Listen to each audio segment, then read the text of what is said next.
생생하고 깊이 있게 뉴스의 핵심을 전합니다. 오늘부터 매주 화요일과 목요일 오후 5시에 찾아가는 한겨레 라이브. 새로 진행을 맡은 김진철입니다. 반갑습니다. 첫 방송을 준비하면서 어떤 뉴스를 전해야 할지 고민이 많았습니다. 코로나19, 영화 기생충, 그리고 총선을 앞둔 정치권 동향까지 핫한 소식들이 이어지고 있죠. 하지만 쏟아지는 속보 속에서도 꼭 챙겨봐야 할 뉴스가 있습니다. 바로 삼성전자 이재용 부회장의 국정농단 재판입니다. 더 찐해진 한겨레 라이브 지금 시작합니다.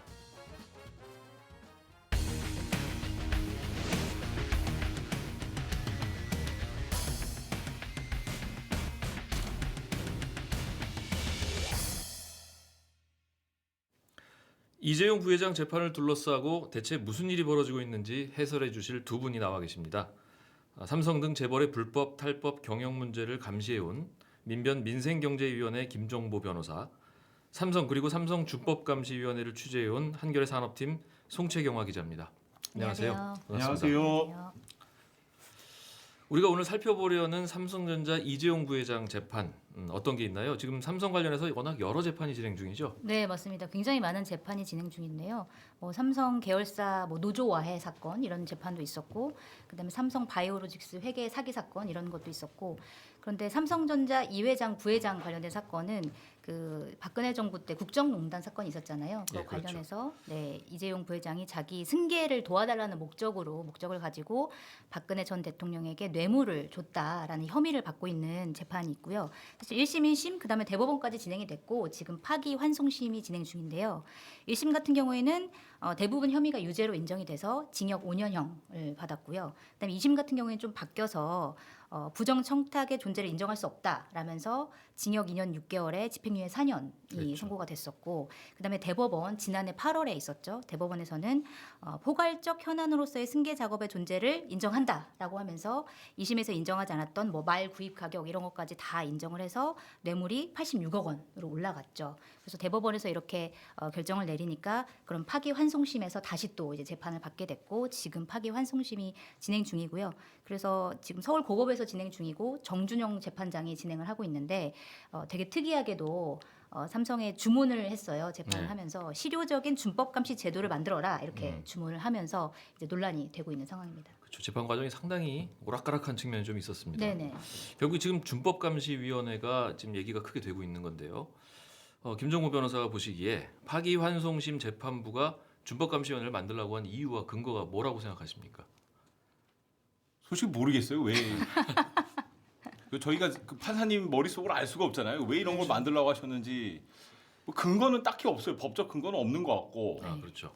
근데 왜 만들려고 하셨을까? 여기서 본인의 이제 철학과 소신인 것 같아요. 그런 것 같아요. 저도. 그래서 관심법이 필요하잖아요. 그 네. 궁예가 돼가지고 왜 이런 걸 하셨을까? 근데 재판하다 보면 많은 판사님들께서 법조 기자분들께서 많이 느끼실 건데 판사님은 법정에서 왕이시거든요. 법정에서. 그렇죠. 그러니까 본인 소명 의식도 있어요. 이 사건은 내 사건이다. 내가 판단해야 된다. 그러니까 되게 많은 걸 고려하세요. 아마 정주영 판사님은 이 사건이 나에게 온 건 운명이다. 일종의 나에게 배당된 것. 그럼 내가 이 사건을 통해서 뭔가 우리나라 경제의 문제를 좀 바로잡을 수 있지 않을까. 의욕이 많으신 분인가 보네요. 모르겠어요. 근데 아마 좀 그러신 생각인 것 같아요. 약간 슈퍼히어로가 되고 싶으신 느낌?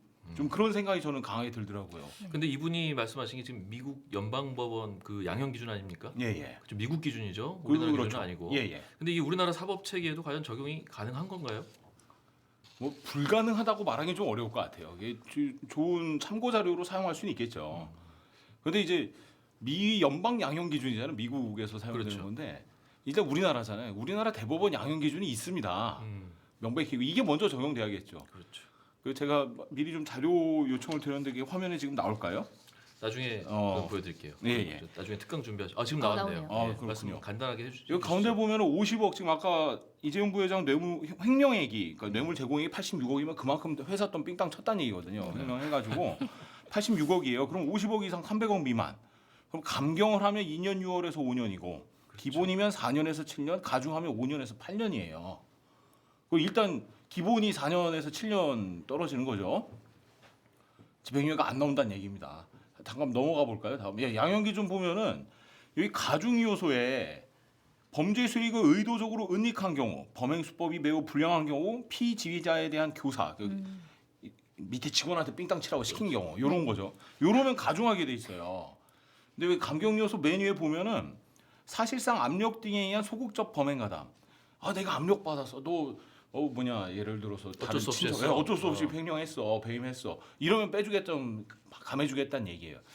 지금 계속 그 이재용 변호인단들이 주장하는 게 박근혜 전 대통령한테 압력받았다, 어쩔 수 없이 줬다, 그래서 어쩔 수 없이 횡령했다, 이런 얘기잖아요. 이게 이거 감경받으려고 지금 이러고 있는 거거든요. 근데 보시면은 가중 요소가 더 많아요. 네. 이 두 번째 목록 보면은 지배권 강화나 기업 내 지위 보전의 목적이 있는 경우 가중 요소거든요. 딱 이 케이스예요. 깎아줄 요인보다 오히려 가중 늘릴 요소가 훨씬 요인이 더 많죠. 많다 이런 그럼요. 뜻이잖아요. 이거부터 먼저 적용하셔야 되지 않나. 저는 근데 그래서 생각합니다. 예. 이 지금 이 판사님이 정준영 판사님이 그 미국의 기준 치료적 사법 예. 뭐 고쳐준다는 뜻인가요? 그 치료적 사법을 근거로 해서 뭔가 좀 깎아주려고 하는 게 아니냐 뭐 이런 의심을 받는 거 아닙니까? 그렇죠. 예. 그 근데 이게- 원래 예. 치료적 사법 또는 회복적 사법 이렇게 회복적 많아요. 사법이라고도 하죠. 그러니까 사법이 이제 법을 엄정히 적용해서 얘를 처벌하는 거잖아요, 원칙적으로. 근데 이러지 말자. 이래봤자 이 사람 또 범죄 재범 계속 똑같은 범죄한다. 마약쟁이들 계속 마약하고 소년범들 뭐 소년원 가둬봤자 제대로 안 되고 막 그러잖아요. 이러지 말자. 차라리 다시 사회로 잘 복귀할 수 있도록 그런 사법 시스템을 만들자. 이게 원래 치료적 사법. 그게 보통 이제 소년범들이나 뭐 이런 경우에 해당하는 거 그렇죠. 아닌가요? 이제 가정폭력법 네. 뭐 이렇게 거기에 대한 치료적 사법은 굉장히 좋은 거죠. 어떻게 보면 좋고 네. 우리 사회가 지향해야 될 바인데 이게 양형 문제는 좀 이따 좀 더 말씀하시기로 하시고. 예 그렇게 자, 어쨌든 그래서 일단 삼성이 네. 재판부 요구대로 준법감시위를 만들었어요. 만들었죠. 준법감시위에 어떤 사람들이 지금 참여 중인지 그리고 또 지금 어떻게 운영되고 있는지 좀 말씀 좀 해주시죠. 네, 일단 지난 2월 5일에 공식 출범을 했고요. 위원장은 김지형 전 대법관, 예. 법무법인 지평의 대표 변호사죠. 이분이 위원장을 맡았고 총 위원장 포함해서 7명이에요. 7명인데 위원장 포함해서 6명이 외부 인사로 구성이 됐고요. 그중에 한 명이 삼성 인사예요. 그래서 삼성전자에서는 이인용 사장이 위원으로 참여하고 있고 나머지 위원장 빼고 위원들은 권태선 시민사회단체 연대회의 공동대표, 고계현 소비자 주권 시민회의 사무총장 이분들은 뭐 삼성에 대해서 비판을 좀 많이 해왔던 분들이라고 알려져 있고요. 그다음에 뭐 경영학 전공하신 김우진 서울대 교수, 그다음에 전 대검찰청 차장검사였던 봉욱 변호사, 그다음에 심인숙 중앙대 법학전문대학원 교수 이렇게 외부 위원이 6명이고요.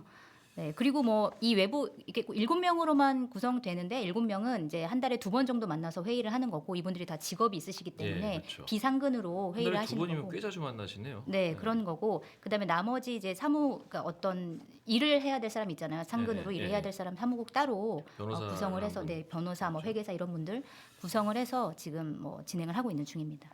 김지용 전 대법관이 꽤 좀 진보 개혁적 인사로 알려져 있죠. 그렇죠. 예. 네. 이분을 삼성이 선택한 것도 좀 궁금하고 또 하나는 네. 원래 다른 분한테 일단 맞아요. 첫 제안이 갔던 걸로 저도 알고 네네. 있고 심지어 뭐 이재용 부회장이 한번 만난다까지 얘기를 들었었는데 아, 그 다른 사람을 그렇죠. 네네. 좀 설득하려고. 근데 결국 김 전 대법관이 맡으셨어요. 네. 흔쾌히 수락을 하셨나요? 아니요, 어떤가요? 흔쾌히 수락 안 하고, 예. 그러니까 원래 거절했던 분이 계셨다라고 얘기를 하셨는데 예, 예. 김지영 전 대법관도 본인도 처음에 거절했다 이렇게 얘기를 하셨고, 그랬는데 이제 본인이 만약에 이거를 운영을 하려면 위원장을 맡으려면 독립성과 자율성이 제일 중요할 것 같다는 생각을 해서 이재용 부회장을 만나서 이거를 확보해줄 수 있냐라고 네. 이제 거듭 물어봤고 이 부회장이 해주겠다라고 약속을 받고 본인이 이거를 수락을 하기로 그렇군요. 결정을 했다는 거고 물론 이제 본인도 기자회견을 하면서 이게 들러리로 전락할 수 있다라는 그렇죠. 우려를 안 하진 않았다. 자기네도 할 수밖에 없었다라고 얘기를 했지만 그래도 뭐 아무것도 안 하는 것보다 그래도 시도라도 하면서 실패하는 게 차라리 낫지 않냐. 실패하더라도 뭔가 하는 게 낫지 않냐. 이런 마음으로 뭐 수락을 했다 얘기를 했고 처음에 얘기를 할 때는 뭐 승계 문제, 그다음에 노조 문제 이게 삼성에서 생각하는 가장 민감한 이슈잖아요. 이것까지 보니 다 이제 위원회에서 다루겠다 이렇게 얘기를 했었죠. 뭔가 좀 한번 해보겠다는 사명감이 있으신가 보네요. 네, 그런 사명감은 좀 느껴지긴 했습니다. 눈에 보이는 또 눈에 띄는 인사가 네. 이인용 사장인데요. 네네. 이분이 원래 저 그 MBC 앵커 출신이고 네, 2005년에 이제 삼성에 들어갔죠. 네네. 그러고 나서 삼성 미래전략실하고 전자의 사장까지 하시고 이 미래전략실 없어지면서 네, 사실 고문으로 가셨거든요. 네. 사실 이 밑으로 고문이 내려가셨다가 다시 물러나는 자리예요. 원래 네네네. 사임하는 자리인데 다시 사장으로 왔습니다. 네, 이분이 또 이 준법감시위까지 들어갔어요. 그렇죠. 이재용 부회장의 최측근 아닙니까? 대학 네. 과 선후배 동기 네. 선후배고요. 역시 삼성 출입 오래 하셔서 잘 아시는군요.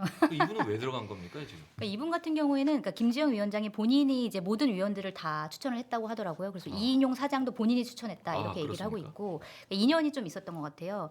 이게 그러니까 그 김지영 대법관이 그러니까 삼성전자 백혈병 문제 관련해서 이게 가족대책위원회 추천으로 조정위원장을 맡아가지고 피해 보상을 좀 이끌어낸 전력이 있으세요. 김지영 전 대법관이 김지영 그러시죠? 전 대법관께서 그래서 그때 당시에 그 삼성 쪽과 이제 커뮤니케이션을 할 때 그 담당자가 이인용 사장이었다고 하더라고요. 그래서 그렇군요. 그때 인연으로 아마 추천을 한 게 아닌가. 근데 이제 양쪽 측면이 다 있는 것 같아요. 들어갔다는 게 삼성 쪽에서 뭔가 좀 관리하겠다 이렇게 의심을 받을 수도 있고 그렇죠. 또 한편으로는 그쪽에서 일어난 일들을 이인용 사장이 어떤 통로 채널의 역할을 한다 이런 생각도 들 수 있을 것 같은데 그렇죠. 그건 좀 지켜봐야 되겠죠. 네네 맞습니다. 우리 김 변호사께서는 이번에 위원들 몇몇 이게 쭉 지금 송채용화 기자가 말씀을 하셨는데 어떻게 평가하십니까? 잘 모르겠어요. 네, 표정이 안 보니까 좋으신데. 뭐 자진 사퇴하시라는 경실련 논평이 나왔는데요. 누구를 경실련에서 이제 네 맞아요. 예, 위원들. 위원분들 네. 많이 자진 사퇴하시라 했는데 일단 지켜봐야 될 것 같고. 네. 그러니까 그게 자진 사퇴하라는 게 뭐였냐면 원래 이제 준법감시 조직을 만들으라고 정준영 재판장이 얘기를 했을 때는 이게 양형에 반영하지 않겠다라고 얘기를 했었어요. 그랬는데 최근 재판에서 이걸 양형에 반영하겠다고 말을 바꾼 거예요.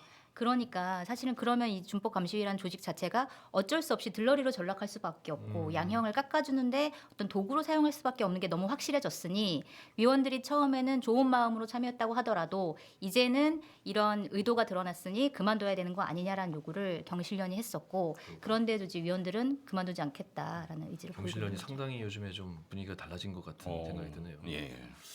자, 그러면 일단 준법감시위원회가 출범을 한 거잖아요. 네네. 그러면 준법감시위원회가 이제 무슨 일을 할지가 궁금한데 네.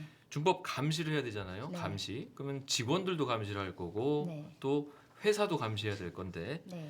아니면 모두 다 하나요? 어떻게 되나요? 네, 그러니까 이제 공식적으로 얘기를 한 건 이제 그러니까 법인들의 준법 감시 체계를 전반적으로 들여다보겠다라는 네. 게 기본이고 그러면서도 최고 경영진의 불법 내용이라든지 이런 것도 들여다보겠다라고 했으니까 최고 경영진이라고 하면 최고 네. 경영자를 말하는 건지 아니면 주요 임원들까지 포함하는 네. 건지 그 구분이 좀 약간 모호한 것 같기도 약간은 한데. 좀 모호하긴 한데 정확하게 얘기는 하지 않았지만 뭐 이재용 삼성전자 부회장 포함해서 임원들까지도 네. 대상에 들어갈 수 있다라고 보는 게 상식적이지 않을까라는 생각이 듭니다. 그러면 최근 그 뉴스타파가 보도를 했는데 네, 좀 충격적인 소식이었죠. 굉장히 충격적이에요. 이재용 부회장의 프로포폴 상습 투약 네. 의혹을 보도했습니다. 네네. 사실 작년에 이부진 신라호텔 사장도 프로포폴 보도가 있었죠. 지금 네. 수사 진행 중인데 이런 사안들도 지금 그 준법감시위원회 감시 대상이 되는 건가요? 제 개인적인 생각으로는 당연히 된다라고 생각을 하고요. 네. 그다음에 마침 이제 그 뉴스가 터져 나오고 그러니까 준법감시위원회 두 번째 회의를 열었어요. 그래서 기자들이 당연히 물어봤겠죠. 이거에 대해서는 어떻게 할 거냐. 그랬더니 김지영 위원장이 뭐라고 말씀하셨냐면 아직 사실관계도 확인되지 않은 상황이다. 논의 자체가 오늘은 안 됐다라고 얘기를 했어요. 근데 보통 위원장이 말씀을 하실 때 이거는 우리가 관여할 일이 아니다. 라고 얘기한 게 아니라 아직 논의를 안 했다라고 얘기를 한 거니까 아무래도 여지를 둔 거네. 네, 여지를 뒀다라고 해석해야 되지 않을까? 그럼 위원회가 직접 뭐 조사를 한다거나 삼성 쪽에 혹은 이재용 부회장 쪽에 뭐 자료를 내놓으라고 한다거나 이런 네. 걸 하면 좀 더 적극적일 것 같은데 네. 아직 그런 건 없는 건가요? 네, 아직 그런 건 없는 것 같습니다. 그렇군요. 또 하나가 지금 고공농성 중인 김용희 해고 노동자가 있지 않습니까? 네, 네. 한 250일 가량 지금 아직도 날씨 정말 추워졌는데요. 이런 부분도 좀 준법감시위원회에서 살펴보고 있는지가 좀 궁금하네요. 네, 아무래도 노조 문제는 살펴보겠다라고 얘기를 했었는데 이분께서는 이제 삼성 생명 빌딩 앞에서 그 CCTV 철탑 위에서 지금 공원 농성 중이시잖아요. 그래서 이분이 1982년에 삼성 계열사에 입사를 했다가 노조 설립을 추진했다라는 이유로 1995년에 해고 당하신 분인데 사실 삼성의 무노조 경영에 대해서는 굉장히 비판이 많았었고 그렇죠. 노조와에 가담한 직원들이 또 실형을 받기도 했었고 그래서 삼성이 이제 사과문을 내놓기도 했고 그랬었는데 그러니까 사실 뭐 최근에 또 삼성전자가 노조가 새로 생겼는데 그 노조에 가입하라는 이메일을 직원들한테 보냈는데 삼성전자에서 그 이메일을 완전히 그냥 무단으로 삭제해버린 그렇죠. 사건도 그런 보도도 있었고 있었죠. 네, 그 여러 가지 노조에 얽힌 문제들이 굉장히 많은데 이런 것들은 당연히 주요 의제로 들어가야 되지 않을까라는 생각을 하고 아마 위원장도 노조 문제는 자기네들이 확실하게 하겠다 이렇게 얘기를 했으니까 빨리 하게 될 해결돼서 것 좀 같습니다. 내려오셨으면 좋겠네요. 네. 이 밖에 또 삼성 관련해서 감시 대상에서 좀 빠진 내용이 있나요? 김 변호사님이 보시기에? 일단 그 위원회 자체가 위상이 애매해요. 이게 여전히 뭐 어디까지 뭘 하고 뭐 이게 잘 몰라가지고 네. 만약 해야 한다면 저희 삼성중고 밀고에서 이제 뇌물 준 사건 있지 않습니까? 이런 것도 남미 쪽이었나요, 그게? 미국이요. 미국이죠. 네. 미국이었죠. 이런 것도 봐야죠, 당연히. 그렇죠. 네, 근데 삼성중공업은 빠졌고 이게 주요 계열사 7개만 선정을 한 거예요. 준법 감시를 우리가 하겠다라고 하는 게 그래서 뭐 삼성전자, 삼성물산, 삼성생명, 삼성 SDI기, 삼성전기, 삼경 SDS, 삼성화재 이렇게 7개인데 그래서 그래서 훨씬 많잖아요. 근데 네, 훨씬 미국에. 많은데 아마 이거 삼성 쪽에서는 그래서 궁금해서 기자들이 물어본 거예요. 삼성중공업 같은 경우에는 그런 문제가 있었는데 왜 빠진 거냐 그랬더니 이제 위원장은 처음에 본인도 7개가 어떻게 선정되는지 모르겠다라고 말씀을 위원장께서요? 네, 위원장께서 그렇게 말씀해서 약간 이게 좀 충격이긴 안 했는데 돼요, 이게. 충격적이네요. 그래서 나중에 이제 삼성 쪽에 물어보니까 이게 이제 규모 순으로 이렇게 7개를 결정했다라고 우선 얘기를 하긴 큰데 하더라고요. 중심으로 하겠다 네. 이런 거네요. 그리고 이게 7개에서 그치는 게 아니라 나중에 추후에 계속 늘려가겠다 이렇게 얘기를. 나중에 하겠다고 하고 잘하는 걸 제가 많이 보진 못했습니다. 삼성 쪽이요. 네. 자 그런데 그 준법감시위원회 이전에도 삼성에 이미 감시기구 조직 이런 게 좀 있었거든요. 네. 2021년에 공정위의 조사를 방해해서 한참 뉴스가 많이 나왔었고 네. 그때 이미 뭐 준법 경영실 뭐 이런 거 만들어서 활동을 했었습니다. 뭐 네. 판사, 검사 출신들 데려다가 사장시키고 이렇게 했었는데 네. 사실 왜 지금까지는 안 하다가 이미 조직이 이미 있었는데 어떻게 그렇죠. 보시나요? 그러니까 삼성 계열사마다 그 준법 감시 조직 이 다 있었고 그다음에 거기서 다 이미 시스템이 나와 있었고 전문가들 얘기 들어보면은 삼성의 이 준법 감시 조직 시스템이 굉장히 잘 돼 있다, 선진적이다 이렇게 얘기를 하더라고요. 근데 시스템 자체는 선진적인데 이제 보통 예를 들어서 불법을 저지르면 이 시스템에 의해서 사실은 뭐 높은 자리에 못 오르거나 이렇게 해야 되는데 그러니까 사실은 불법을 저지르는데 회사에 뭔가 더 줄을 잘 섰다거나 이런 사람들이 뭐 승진을 하고 공정위 이런 조사방해 때 사례들이 그랬습니다. 네. 예. 이런 일들이 있으니까 사실은 시스템은 좋은데 제대로 작동을 안 하고 있다라는 이제 평가를 많이 받았던 거고 어쨌든 삼성에서는 계속 문제가 불거질 때마다 이런 뭐 무슨 쇄신안들이 굉장히 많이 나왔어요. 특히 과거에 2005년에 이제 뭐가 있었죠? 엑스파일 사건, 삼성 네. 엑스파일 사건 때 크게 불거져가지고 2006년 2월에 삼지모노라는 걸 만들었잖아요. 삼성을 지켜보는 모임. 그래서 그때도 이름도 이제 참 재밌네요. 삼지모.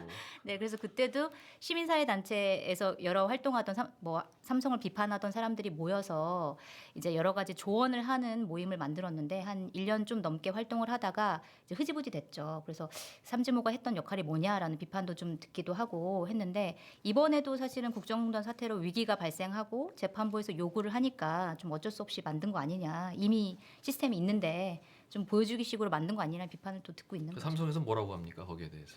삼성에서는 왜 만들었습니까라고 물어보면 그냥 한마디로 재판부가 만들라고 하니까 만들었다. 일단 뭐 모든 건 다 할 수 있는 건 다 해보겠다. 뭐 할 수 이런 있는 건 다 아닌가요? 해보겠다. 네. 그럼 어떻게든 감옥 안 가려고 하는 거죠. 자 그래도 어쨌든 준법감시위원회가 기존 지금 있는 뭐 준법경영실이나 뭐 이사회나 이런 것보다 권한이 강력하다. 뭐 예를 들면 무슨 뭐 자료 요청 이런 것도 할 수 있다면서요. 그런 권한들은 어떤 의미가 있을 것 같습니까, 김 변호사가 보시기에? 권한이 있으면 뭐 하겠습니까? 그 응해야지 그 효력이 있는 거죠. 응하지 않을까요? 왜냐하면 재판에서 일단 감형 받아야 되니까. 근데 이제 이런 거죠. 재판이 그럼 언제까지 늘어날 거냐? 예를 들어 준법감시위원회가 어떤 조사를 위해서 자료를 요구했다. 그래서 삼성이 내놨다. 이걸 조사하고 발표하고 뭔가 개선되고 이게 하루 이틀에 끝나는 게 아니잖아요. 그렇죠. 몇 년, 1년, 있어야 2년, 되죠. 3년. 그럼 이 파기환송심을 2, 3년 끌고 갈 거란 말인가? 그렇네요. 이게 지금 네, 벌써 몇 년 맞아요. 됐죠? 그래? 아니 그러니까 파기환송심 시작한 지도 2년. 벌써 네. 꽤 됐죠. 작년 10월에 8월 시작했나요? 29일이죠 아마 그 대법원 대법원 판결이. 파기환이 나왔고 네. 작년 한 10월인가 11월부터 시작을 맞아요. 했을 거예요. 벌써 네. 이제 4개월 지났는데 아니 양형심리하는데 그렇게 오래 안 걸리거든요, 사실. 근데 지금 정지원 판사님 생각이 어떤지 정말 궁금한 거죠. 진짜 이거를 실질적으로 정말 잘 되는지 들여다 보려면 정말 몇 년 걸려야 되는데 그렇죠. 그거 어떻게 반영하겠다는 거죠. 저도 좀 의문이 자, 좀 그래서 하더라고요. 삼성준법감시위원회가 이재용 부사장 양형에 결국 영향을 미칠 건지 이게 좀 가장 핵심적인 거거든요. 예, 예. 지금 회사 돈 4천억 원을 횡령한 이중근 부영그룹 회장이 정준영 판사 해가지고 그렇죠. 이게 지금 가만 보니까 1심에서 12년을 구형했었는데 1심에서 5년형이 나왔었거든요. 네. 근데 이 준법감시위원회 만들었다고 해서 이걸 2년 6개월로 감형을 해줬더라고요. 네. 그죠? 예, 그렇죠. 그럼 결국 이재용 부사장의 경우에도 부회장. 네. 부회장의 네. 경우에도 결국 준법감시위원회가 들러리 서는 게 아니냐 이런 예상이 나오는데 어떻게 보십니까? 그게 계속 우려됐던 거죠. 지금 이게 결국 들러리 아니야. 이중근 회장 경우 봐라. 네. 근데 최근 들어서 지금 그 기일을 추정했거든요. 지난 2월 14일일 거예요 아마 재판이. 근데 그걸 갑자기 없애고 양측 네네. 의견 듣겠다 해가지고 막판 고민을 또 하시는 것 같기도 하고 잘 모르겠습니다. 진짜 영향을 미칠까 안 미칠까. 네. 근데 영향 미쳐서는 안 되겠죠. 그게 원칙인 것 같아요. 네. 좀 영향을 미치려고 하는 것 같은데, 근데 워낙 시민사회나 아니면은 언론이나 이런 데서 그러면 안 된다는 목소리가 좀 세기 때문에 그래도 시민사회와 아무래도 언론에서 그래서 어느 정도 감안은 하지 않을까라는 생각 들긴 합니다. 절반씩이나 깎아주면 이제 어떻게 되는 거죠? 그럼 저 집행유예 나올 수 있는 집행유예까지 거죠. 나올 수 있는 거죠. 지금 삼성이 원하는 게 그건 것 같습니다. 집행유예죠. 근데 부영 회장 같은 경우에도 집행유예까지는 아니고 그렇죠. 네, 근데 실형이지만 이제 구형 깎아준 자체가 거고. 12년이었잖아요. 네. 근데 그걸 5년으로 1심에서 나오고 그걸 절반을 네. 거니까 2년 6개월까지 낮아진 거죠. 네. 무려 4천억 원을 횡령했는데. 그러니까요. 자, 그러면 지금 이재용 부회장이 지금 이제 여기에 적용이 될 거냐 말 거냐 이걸 보고 있는 거고, 네. 그다음에 저 이중금 회장은 적용이 된 거죠. 네. 그죠? 그렇죠. 그러면 오늘 보니까 최순실 씨가 파기환송심에서 징역 18년형을 받았었는데 어제 대법원에다가 재상고를 했단 말입니다. 예. 그러면 이런 최순실 씨 같은 국정농단 다른 피고인들도 나도 좀 치료적 사법 적용해주면 안 되냐 이럴 수 있는 거 아닌가요? 정말 치료가 필요하다 이렇게 주장할 수도 있잖아요. 그렇죠. 준법감시위원회까지는 아니더라도 준법감시인 혹은 나 준법감시 받겠다 네. 이러면서 해달라고 할 수 있는데 재판부가 하라는 거 다 하겠다. 그러니까 가능한가요?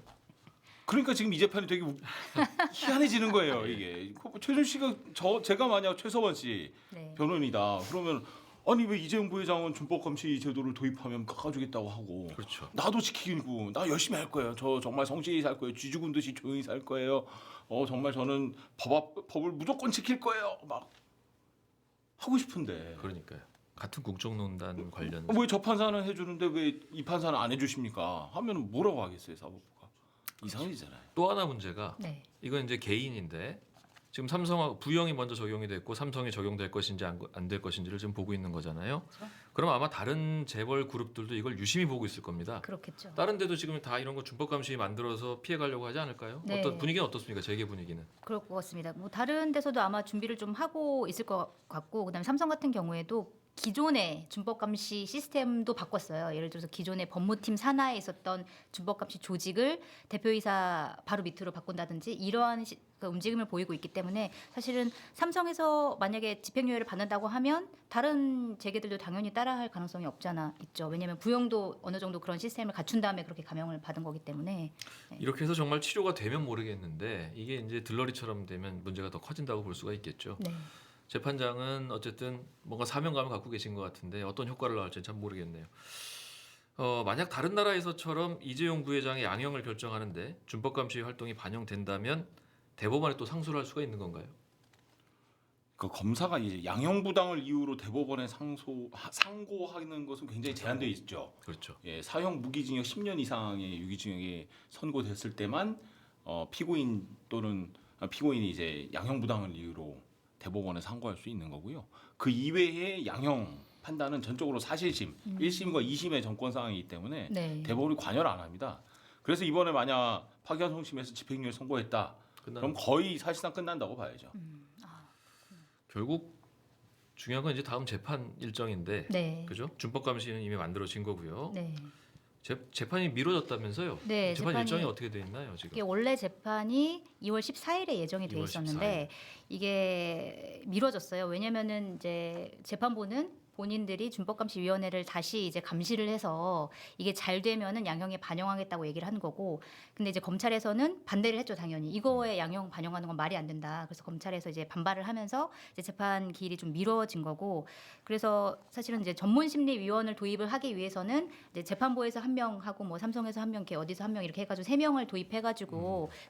전문심리위원, 그러니까 삼성의 준법감시위원회를 심리할 전문심리위원이 선정이 돼야 되는데 그 작업에 갈등을 빚으면서 사실은 재판이 미뤄지고 있는 거고, 14일 날 미뤄졌고 그 다음 재판 일정은 아직 잡히지 않았다라고 합니다. 거의 뭐 한 달씩 미뤄지고 막 이러던데요, 작년에 보니까. 네. 그럼 이것도 지금 뭐 총선 이후에 나올 가능성도 있겠네요.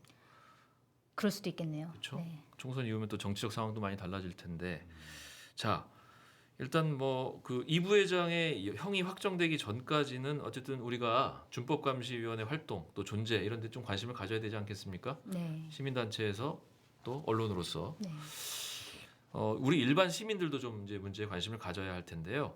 왜 가져야 하는지 이런 부분에 대해서 두 분이 말씀 좀 해주셨으면 좋겠는데, 네. 김 변호사님 먼저 말씀 좀 해주시죠.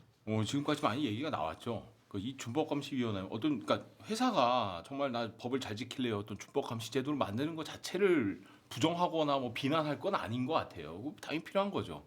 그리고 제가 알기로는 삼성 내부에서는 잘 돌아가고 있을 거예요. 다만 총수 일가와 관련돼서 딱 벽이 생기는 거죠. 그 앞에 뭐 사업 활동에 대해서는 굉장히 컴플라이언스 잘 돌아갈 거예요. 지금도 이상하게 총수 일가와 관여된 일로는 넘어가지는 않아요. 네. 자, 이렇게 성역이 없이 내부적인 통제 시스템이 잘 갖춰지는 건 중요한 일이겠죠. 근데 문제는 지금 만들어지는 삼성의 준법감시위원회가 정말로 이재용 부회장 봐주기로 사용된다면 과연 이게 정의인가, 사법 정의인가 되물지 않을 수가 없는 거죠. 네. 그런 측면에서라도 지금 많은 국민들과 우리 시민단체에서도 계속 주시해야 될 것 같습니다. 네, 맞습니다. 그리고 이게 또 문제가 뭐냐면 저도 이제 같은 생각인데, 삼성 준법감시위원회가 어쨌든 생겼잖아요. 재판부에 뭐 요구로 생겼든 뭘로 생겼든 생겼기 때문에 이게 잘 가는 게 사실은 나쁘지 않거든요.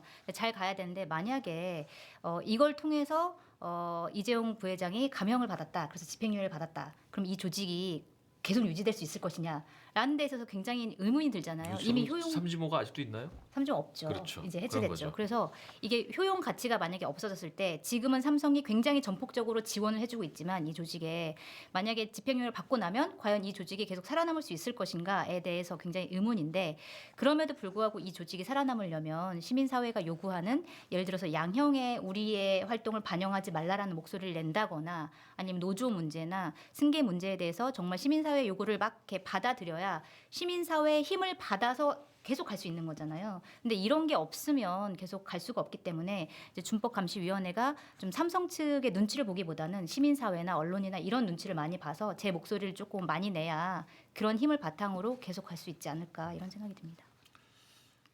제가 보기에 삼성은 지금까지 수십 년 동안 화장실 들어갈 때랑 나올 때랑 많이 달랐습니다. 그래서 잘 지켜봐야 될 거고요.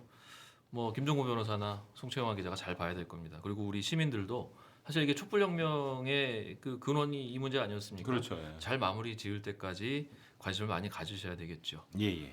많이 좀 견제 감시 많이 해주십시오. 네, 알겠습니다. 예. 자, 오늘 제가 첫 진행을 했는데요. 어떠셨나요? 먼저 이 스튜디오가 아주 익숙하신 우리 한겨레 TV의 터줏대감 네. 송채영화 기자. 네, 한때 어땠습니까? 터줏대감이었던 제가 보기에 2달 만에 왔죠? 네, 2달 만에 스튜디오 와봤는데 너무 이제 친정에 온 것 같고요.